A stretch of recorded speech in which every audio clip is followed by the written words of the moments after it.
Hello, we're done na po sa ating Bible reading sa mga ngaral chapter 11 and 12 po tayo. So, remember the last Will Testament? So, makikita po natin dito sa last chapter po ng mga ngaral ay yung pinaka sinabi po niya na kaya nga po lahat ng sinabi niya po dito sa whole chapter ay sa whole book of mga ngaral po ay pinag-aralan, no?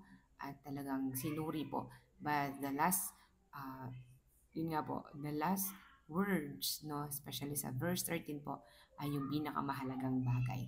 Sabi niya, sa kabila ng lahat ng ito, yeah, you will have your wisdom, knowledge, understanding, but ang pinakamahalaga po ay ang pagkatakot at pagsunod sa utos ng Diyos. So, our prayer po is patuloy po nating alamin, no, na ang Diyos po ang dapat nating katakutan, ang dapat nating sundin. No, that's the very, very, very, very, very important sa buhay po natin. Why? Because the reason of everything is why we are here is the Lord. Amen po ba?